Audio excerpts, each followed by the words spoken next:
Winnie the Pooh, Winnie the Pooh. Something, something, something, something, something, something.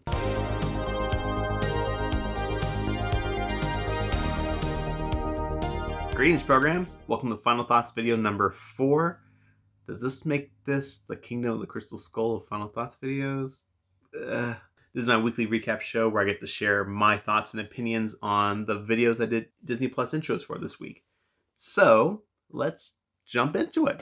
This film brought back a lot of memories. It's been at least over a decade, maybe even 2 decades since I've seen The Many Adventures of Winnie the Pooh.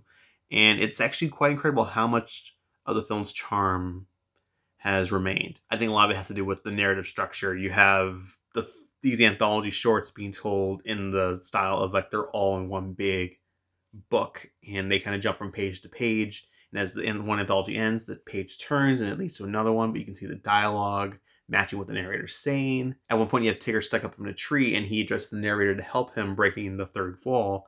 The narrator turns the book over so Tigger can land on the letters of the book and get his way down.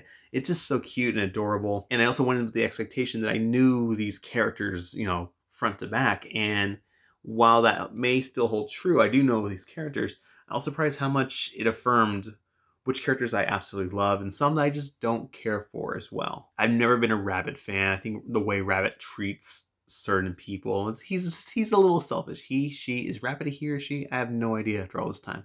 Anyway, the way, you know, it treats Tigger, I think it's a little mean sometimes, a little mean-spirited. Although Rabbit does learn a lesson at the end of the third short, I've never cared for that personality. The one I still absolutely love is Eeyore. Eeyore is like my spirit animal. That melancholy, dry sense of humor, even though it's really kind of depressing, it's just always been my jam. I love Eeyore so much. The animation is so beautiful, and you actually would never be able to tell that these shorts were all produced over the course of a decade. You know, one started off in 1966, and now produced in, I think, 1968. Then the final one with Tigger, that one was in 1974. So, you know, they are all different spans of time, but they gel so well together. And I guess the last thing I didn't remember was the ending. As a kid, I probably just kind of glossed over the fact that, oh, you know, Christopher Robin's leaving the woods and he'll come back and do another adventure. I didn't realize growing up that this was Christopher Robin saying goodbye to Pooh and asking him to remember him. And I thought that was very sad and very bittersweet. But it was just, oh, my heart. And it makes sense when you watch the live action film Christopher Robin from a few years ago, that ending from Many Adventures of Winnie the Pooh kind of segues into Christopher Robin.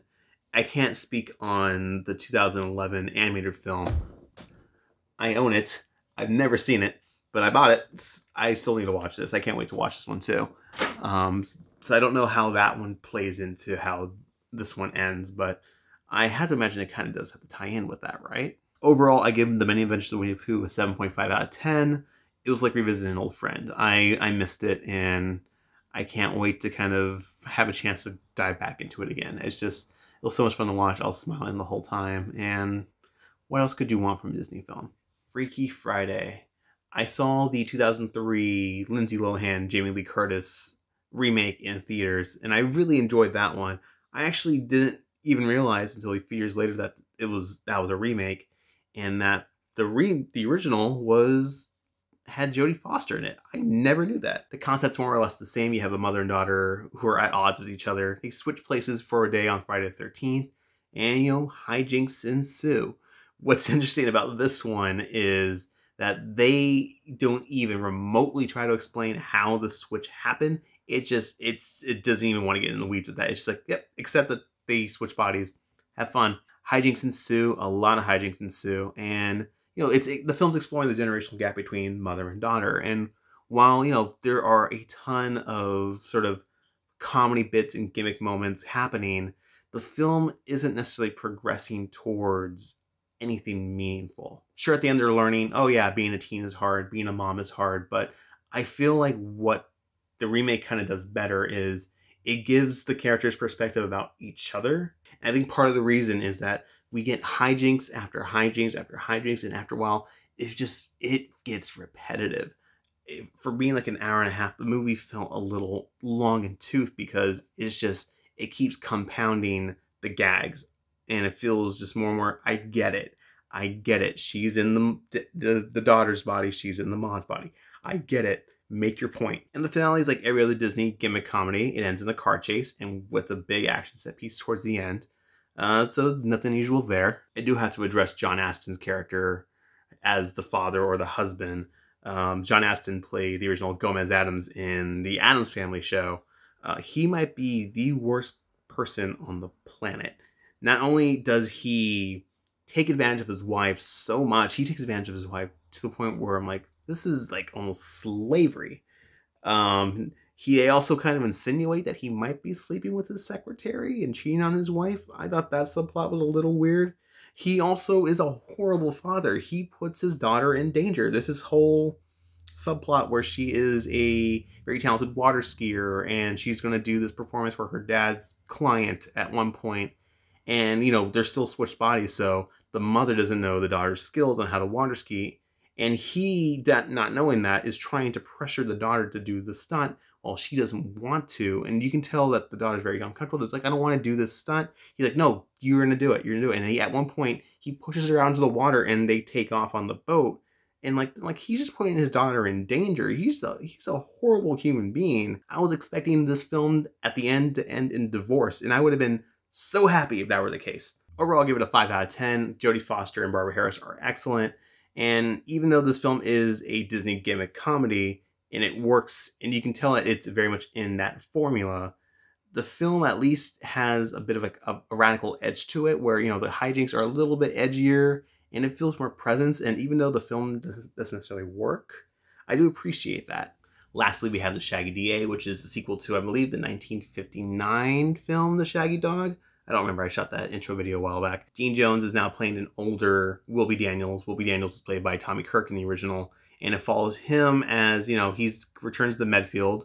Good old tried and true gimmick comedy formula city of Medfield. And there's a lot of crime. There's a lot of political corruption. And he decides to run for DA, the district attorney's office. And the film kind of just follows him and his campaigning and wanting to fight a very obviously corrupt DA already in office, played by Keenan Wynn. Meanwhile, the Borgia ring from the first film that has the power to turn people into animals gets stolen, and while campaigning, Wilby consistently gets turned into the Shaggy Dog again. This film represents the tried and true Disney comedy formula from beginning to end. But as I was saying in the last video, video 3, that comedy formula can work, and here it does, because you have likable characters and you have that gimmick grounded in some kind of reality, and then you have great actors selling the gimmick. And that's all you really need to make your comedy formula work. A lot of that heavy lifting is done by Gene Jones, who's just so natural at playing these characters in gimmick comedies, and he knows how they work and he knows how to make them relatable. And I also love that the characters around him also know that there's something wrong with the character Wilby Daniels. They're not playing dumb to the gimmick. Tim Conway, who is the owner of the Sheepdog in this film, they could have easily written his character to be the one who does all the pratfalls and all the comedy stuff. And they do that, but they do write his character in a way where he's also given a window to be relatable and ground the plot in some sort of reality. There's a bit of an edge to this film because it is the first Disney film that I noticed that has a politician as the villain instead of a businessman.